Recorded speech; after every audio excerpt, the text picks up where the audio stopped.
지난 시간까지, 수요일날 저와 함께하는 지난 시간까지는 레위기 말씀을 했습니다. 레위기 말씀 좀 세세한 부분은 안 한 부분들이 있는데요, 또 규정적이고 규율적인 부분들, 꼭 하지 않아도 되는 부분들, 그 거룩함하고 관련된 부분들은 좀 생략을 하고, 마지막에 아주 중요한 안식, 안식일, 안식년, 또 신년하고 관련된 것과 그 내용으로 거룩함에 대해서 마무리를 지난 시간에 지었습니다. 그리고 오늘부터는 약 8주간 이제 제가 수요일날 예배하는 순서에 마태복음 5장에 나온 팔복의 말씀을 가지고 은혜를 나누려고 합니다. 그런데 이 팔복의 말씀을 좀 더 우리가 자세히 보려면 마태복음 앞에 나온 4장부터 조금 이해가 필요합니다. 그래서 마태복음 4장의 내용을 일부 먼저 보시면, 4장 14절에 예수님이 이사야 선지자를 얘기하시면서 이사야 선지자를 통해서 하신 말씀을 이루려고 하신다라고 말씀을 합니다. 그러면서 16절에 말씀하시길, 마태복음 4장 16절 말씀을 같이 보겠습니다. 흑암에 앉은 백성이 큰 빛을 보았고 사망의 땅과 그늘에 앉은 자들에게 빛이 빛이었도다 하였느니라. 이게 무슨 얘기일까요?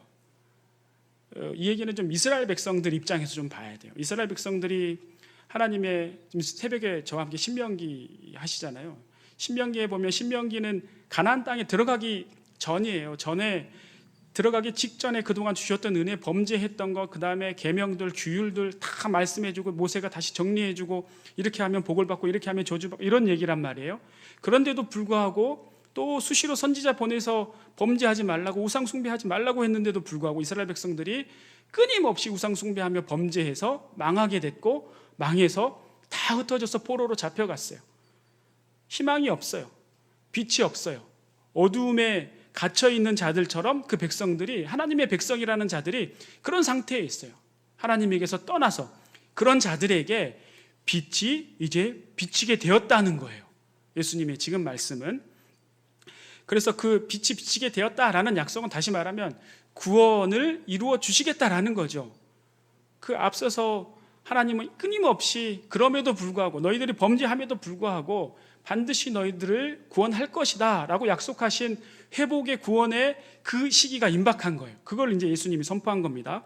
그리고 나서 17절, 마태복음 4장 17절 말씀에, 이때부터 예수께서 비로소 전파하여 이르시되 회개하라 천국이 가까이 왔느니라 하시더라. 그 전에 아무 말씀을 안 하신 건 아니고요, 그 전에도 어떤 가르침들이 있으셨지만, 이제 비로소 이제부터 그 이사야 선지자로 하여금 말씀하신 그 이스라엘 포로된 백성들, 어둠에 갇힌 그 백성들에게 빛을 비춰서 구원을 이루실 텐데, 그 구원을 이루는 과정에서 예수님이 선포하신 말씀은 회개하라 천국이 가까웠다라고 말씀을 해요. 이 말씀 무슨 말이냐면, 사망의 그늘에 앉아있는 자들에게 선포하면서 너희들이 이제 구원을 받을 건데 회개해야 돼. 회개하면 천국이 너희 것이 되는 거야. 천국이 너에게 임하는 거야 라고 말씀을 하는 겁니다. 그러니까 이스라엘 백성들은 하나님의 말씀을 끊임없이 어기고 듣지 않았어요. 반복해서 아까도 말씀드린 것처럼 선지자들을, 제대로 하나님의 말씀을 선포하는 선지자들은 다 잡아 죽였어요. 그러면 이 자들이 이제는 포로된 70년간 포로 생활을 하고, 물론 지금 시점은 그 이후 시점이지만 일부 많은 이스라엘 백성들이 돌아오기도 하고, 여전히 또 사마리아 땅에서는 혼혈된 민족이 살기도 하고, 이방 땅에도 아직 여전히 남아있는 백성도 있어요. 어쨌든 이 백성들은 아직 회복되지 않은 상태예요. 근데 예수님이 지금 오신 것은 회복시키시고 구원하시겠다는 거잖아요. 그 천국 비밀의 열쇠를 지금 선포하고 계시는 겁니다.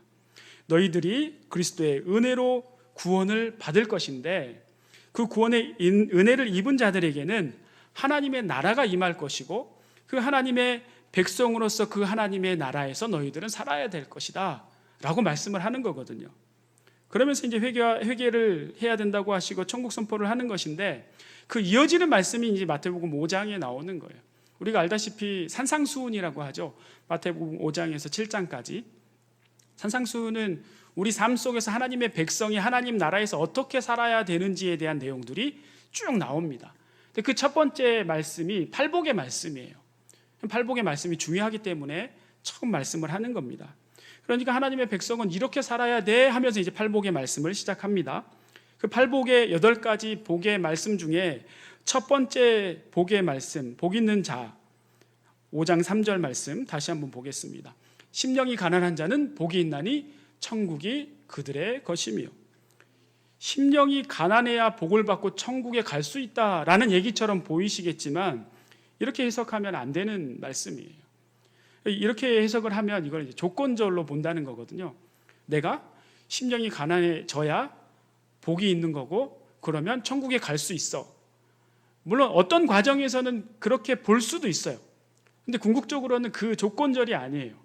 알다시피 우리가 뭘 해서 어떤 조건을 달성을 해서 저 불교나 이방 종교에서 말하는 것처럼 어떤 공덕을 쌓아서 잘해서 구원받는 게 아니잖아요. 그렇게 보면 안 되는 말씀이죠. 그러니까 이 말씀은 아까도 말씀드린 것처럼 하나님의 백성으로서 어떻게 살아야 될지를 말씀해 주는데, 하나님의 나라는 예수님이 선포한 대로 이미 임했고 천국이 가까워졌다. 이것은 천국이 임하는 거예요. 근데 구원받지 않은 사람한테는 임하지 않았겠죠. 구원받은 사람한테는 이미 죽어서가 아니라 이 땅에서도 천국이 임해요. 천국이 임해서 이 땅에서 하나님의 백성으로 삶을 살아갈 때에 중요한 첫 단추가 바로 이 팔복의 말씀으로 심령이 가난한 자를 말씀하고 있는 거예요. 아까 조건절로 이해하면 안 된다고 말씀을 드렸는데, 반대로 이미 우리는 왕이신 그리스도의 은혜로 복받은 인생이 되었기 때문에 이제는 우리가 임한, 우리 입장에서 말씀을 하는 겁니다. 구원받은 우리는 하나님 나라에서 어떻게 살지를 생각해야지 다시 구원을 어떻게 받을지를 생각하는 건 아니잖아요. 만약 팔복의 말씀을 아까 말씀드린 조건으로 이해하고 자꾸 생각을 하면 어떤 일이 벌어지냐면, 복 있는 자가 되기 위해서 경제적으로 가난해져야 돼요. 누가복음에 같은 말씀이 나오는 누가복음 보면 여기는 심령이 가난한이라는 말이 안 나와요. 그냥 가난한이에요. 가난한. 그러니까 뭐 경제적으로 가난하든 아무튼 가난해져야 돼요. 맨날 슬퍼야 돼요. 맨날 약해야 돼요. 맨날 울어야 돼요. 그래야 복 받는 인생이고 그래야 천국을 갈 수 있어요. 근데 우리가 다 그렇게 살지 않잖아요. 이대로 살지 않아서 막 죄책감 가지고 살아야 되는 것도 아니지 않습니까? 복 없는 인생이라고 우리가 생각할 수도 있는데 그런 건 아니란 말이에요. 거꾸로 자신이 복 있는 자, 여기 이 말씀에 부합되는 자라고 생각되면, 그럼 가난한 사람은 와, 나는 복 있는 자라, 나는 천국 간다. 부자들은 천국 못 가는데, 이렇게 할 건 아니지 않습니까?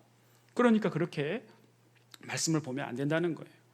팔복 중에서 오늘 말씀 심령이 가난한 자에게 복이 있나니 천국이 그들의 것이다 라는 말씀만 보았을 때는 누가복음하고 약간 달라서 헷갈릴 수 있지만, 오히려 누가복음이 가난한 자라고만 나와서 헷갈리는 것이지, 마태복음은 너무나 명확하게 여기서 말하는 가난한 자가 어떤 의미인지를 보여주고 있어요. 그런데 이 한 문장의 문장으로만 보기에는 우리가 좀 말씀을 오해하거나 잘못 왜곡되게 받아들일 수 있어요. 정말 역사 속에 많은 믿는 사람들이 이 팔복의 말씀을 가지고 은혜를 받은 분들도 있는데, 이 팔복의 말씀 때문에 교회를 떠나간 사람들도 있어요. 실제로 이 팔복의 말씀을 알고 나서, 잘못 이해하고 나서. 물리적 경제적 가난함에 대한 의미가 없는 건 아니에요. 포함되어 있는 것이지 본질적으로 그 의미를 말하는 건 아닙니다. 그래서 예수님께서 가난하다고 표현하신 배경이 되는 이사야 61장 1절 말씀을 같이 한번 보겠습니다.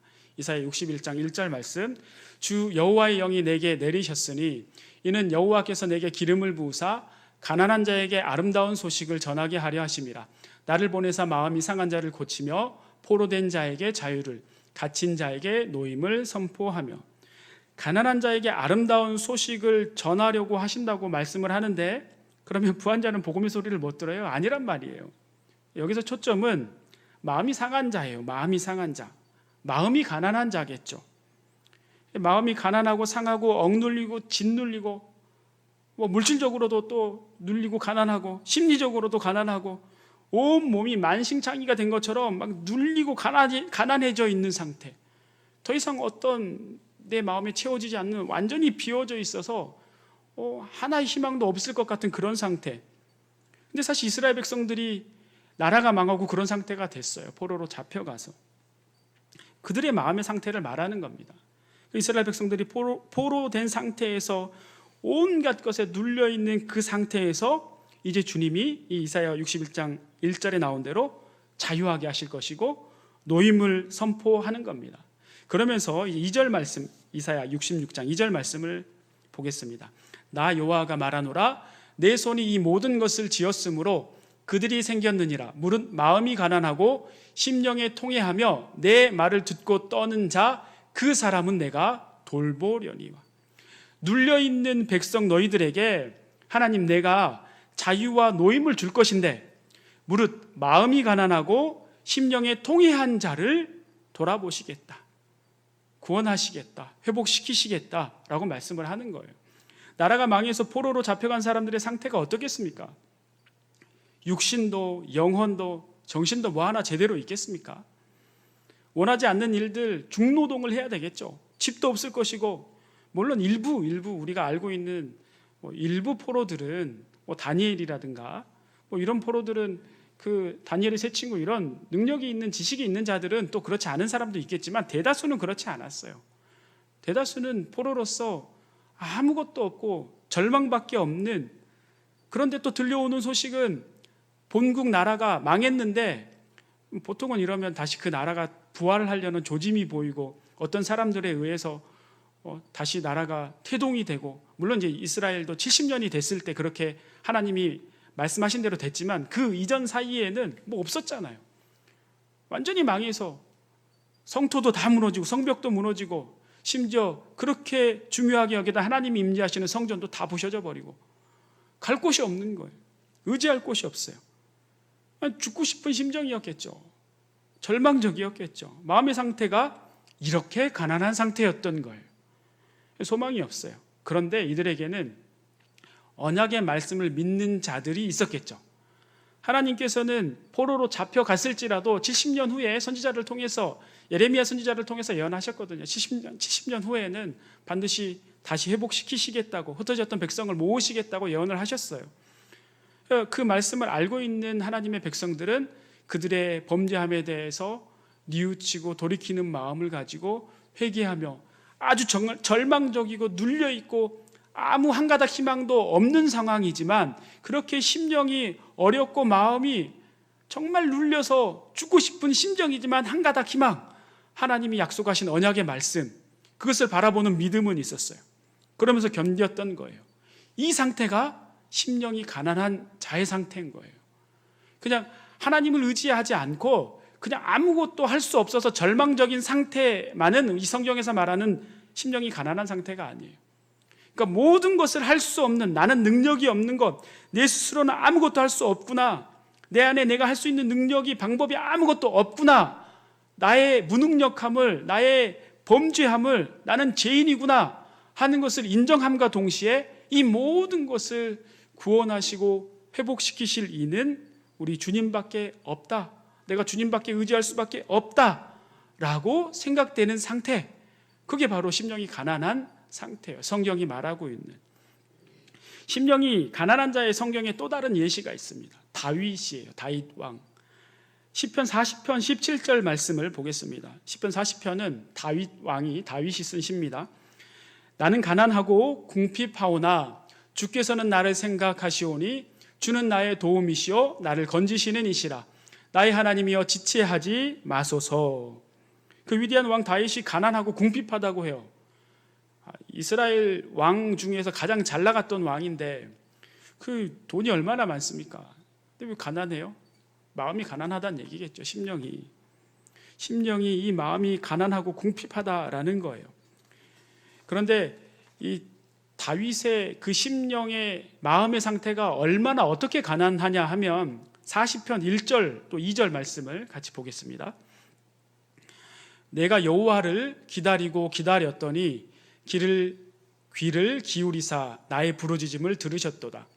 나를 기가 막힐 웅덩이와 수렁에서 끌어올리시고 내 발을 반석 위에 두사 내 걸음을 견고하게 하셨도다. 이건 이제 결과적인 얘기인데, 다윗의 그 마음의 어려움이 하나님께 깊이 아주 부르짖을 정도로 너무 괴롭고 힘든 상태예요.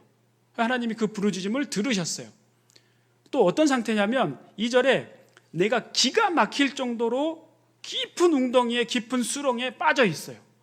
생각해 보십시오. 다윗이 인생 중에 이렇게 저 깊은 수렁에, 웅덩이에 빠져서 스스로는 도저히 올라올 수 없을 것 같은 그런 절망적이고 힘든 때가 언제였는지 아세요? 뭐 여러 가지 상황이 있을 거예요. 사울에게 쫓길 때도 있고 뭐 여러 가지 상황이 있겠죠. 제가 생각할 때는 뭐 두 가지 사건이 생각이 나요. 첫 번째는 자기 아들 압살롬이 반란을 일으켜서 다윗과 그 측근들이 쫓겨나서 저기 광야에서 사망의 음침한 골짜기에서 그렇게 아들을 피해서 도망할 때, 그리고 또 한 가지는 충신 우리아를 죽음으로 내몰면서 밧세바를 취하고 범죄했던 그 사건의 그때, 두 가지가 깊은 수렁에 빠졌던 때인 것 같아요. 그런데 압살롬이 반란을 일으켰을 때는 이제 물론 마음속으로는 어려운 상태이긴 한데 다윗이 범죄해서가 아니라 이것은 압살롬이 범죄한 것이고, 밧세바를 범한 것은 다윗이 범한 거잖아요. 범하고도 자기가 얼마나 큰 죄를 지었는지 몰랐어요, 처음에. 나중에 나단 선지자에 의해서 그 죄의 심각성을 깨닫고 난 후에는 다윗이 잠을 못 잤어요. 밤새도록 침상이 젖도록 울면서 회개하고 하나님 앞에 기도했어요. 너무 괴로운 거예요. 이 죄의 문제가 해결이 안 되는 거죠. 그 죄를 깨닫고 나니까 이 죄가 내 스스로는 해결할 수 없는 죄인 거예요. 그래서 시편 51편에 이렇게 자기가 말을 해요. 다윗이 자신은 죄악 중에 출생했고 어머니의 죄 중에서 잉태했고, 그래서 자기는 완전히 죄악 덩어리라 어떻게 할 방법이 없으니까 제발 주님께서 우슬초로 나를 정결하게 해주세요 하고 간절히 호소를 해요. 그러니까 그 죄의 수렁에 빠져가지고 아예 그냥 어떻게 해결할 방법이 없는 거예요. 그런데도 그 어려움과 그 심령이 가난한 마음 가운데서 붙들었던 한 가지는 우리 주님을 찾고 부르짖었던 것이죠. 내가 이 죄의 문제를 해결할 수 없으니까 주님께서 나를 구원해 주세요. 나를 이 수렁에서 건져 주세요. 우리 40편 2절 말씀 다시 한번 보겠습니다. 40편 2절 말씀. 다윗에게 하나님께서 그렇게 기도하고 부르짖는 다윗에게 어떻게 했냐 하면, 나를 기가 막힐 웅덩이와 수렁에서 끌어올려 주셨어요. 그리고 내 발을 반석 위에 두사 내 걸음을 견고하게 하셨도다. 끌어올리셔서 어디 위에 두셨어요? 반석 위에. 성경에서는 구약이든 신약이든 마찬가지예요.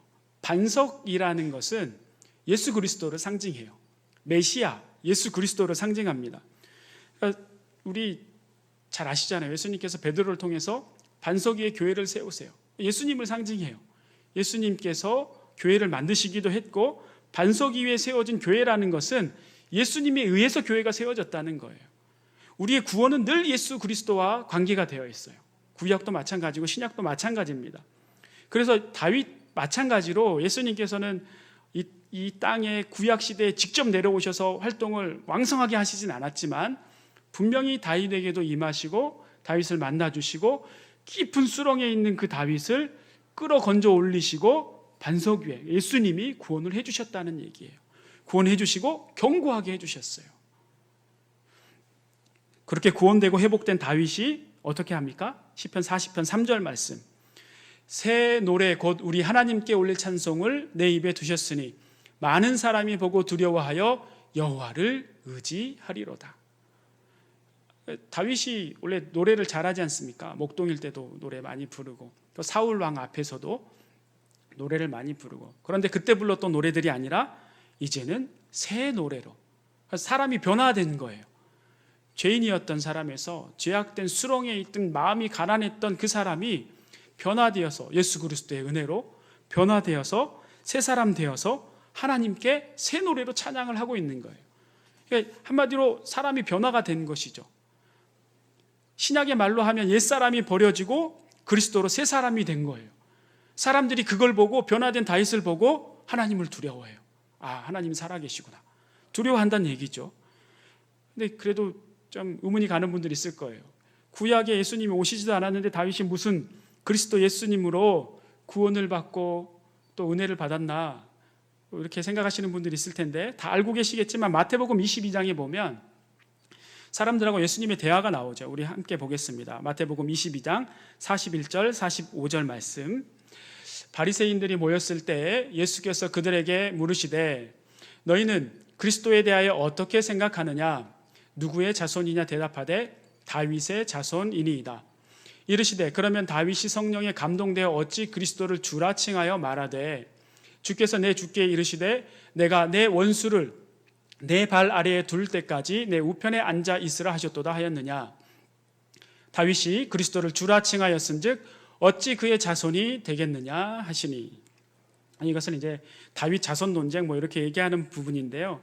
예수님께서는 이 사람들하고 바리새인들하고 모였을 때 얘기를 하기를 바리새인들이 대답할 때 예수님이 다윗의 후손이라는 거예요. 유대인들은 다 그렇게 생각을 하겠죠. 아브라함의 후손이고 다윗의 후손이고.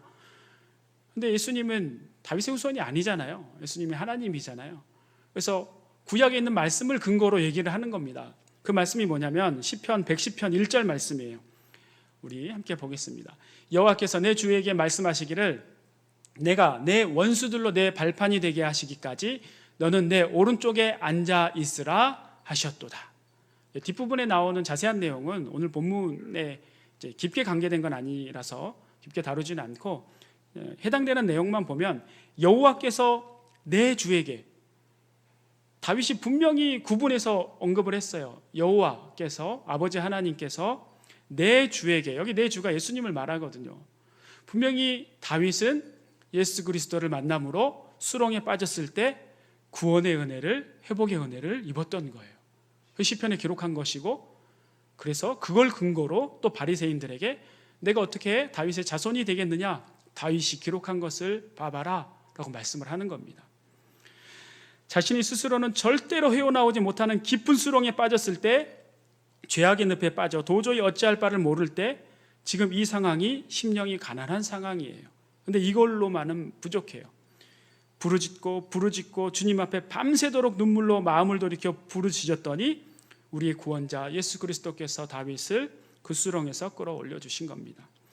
그리고 이제 오늘 본문에서 예수님께서 제자들을 데리고 같이 산에 올라가서 하나님 나라에 대해서 말씀하실 때 하나님 나라의 백성에 대해서 복음을 팔복으로 지금 설명을 하는 건데, 왜 심령이 가난한 자의 복을 처음으로 말씀하셨을까요? 8가지 복된 자들이 나오잖아요. 이 심령이 가난한 자를 왜 처음 말씀하셨을까? 다른 게 아닙니다. 범죄하여서 나라가 망하고 포로가 되어서 잡혀갔던 그 이스라엘 백성들 생각해 보십시오. 그 죄에 짓눌려 있어서 그 죄 때문에 그 마음의 상태가 완전히 짓눌려 있는 그 마음의 상태, 백성의 상태를 생각해 보시고, 또 두 번째 이어서 말씀드렸던 다윗 왕의 범죄했을 때 밧세바를 범죄하고 도저히 헤어나오지 못하는 수렁에 빠져가지고 날마다 눈물로 부르짖으며 기도하고 있는 그 죄악된 자기 모습에 조금은 이해가 돼요. 저도 이게 변화되지 않고 자꾸 반복해서 지는 죄에 대해서 하나님 앞에 너무 죄송하고 괴로울 때가 있어요. 다윗이 그 죄의 자기의 깊이가 너무 벗어나지 못해서 그랬던 거거든요. 그 헤어나오지 못하는 어찌할 바 모르는 그 마음의 상태를 한번 생각해 보세요. 그 죄값이 해결돼야 되거든요. 그 죄값을 해결해야지만이 예수님께서 아까 4장에 선포한 대로 천국이 가까웠느니라 하면서 천국이 나에게 임할 때 내가 그 안에 천국 문을 열고 들어가는데, 우리는 그 죄를 해결할 능력도 없고 천국 문을 열 능력이 없는 거예요. 예수님이 해주셔야 되거든요. 예수님이 우리의 죄 문제도 해결해 주시고 죽음으로, 예수님의 공일하심과 사랑하심과 도우심으로 우리에게 하나님 나라가 임할 때 들어갈 수 있도록 도와주셔야, 붙잡고 함께 가주셔야 할 수 있는 거거든요.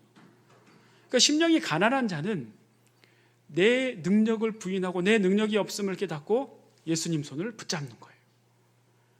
그걸 깨닫는 거예요. 나의 능력으로 안 되구나. 주님만을 바라보고 주님만을 붙잡는 거예요. 단순하게 경제적으로 가난한 것 혹은 마음이 어려운 것, 이게 심령이 가난한 것이 아니란 얘기입니다. 총체적으로 어려운 상황에서 그 마음 가운데 나를 부인하고 나를 구원하시고 회복시키실 이가 주님밖에 없음을 깨닫는 마음 상태가 바로 심령이 가난한 자의 상태예요. 오늘 본문에서 말하는 심령이 가난한 자가 바로 그런 모습이라는 겁니다. 그렇게 심령이 가난한 자를 우리 주님은 복된 길로 인도하시는 겁니다.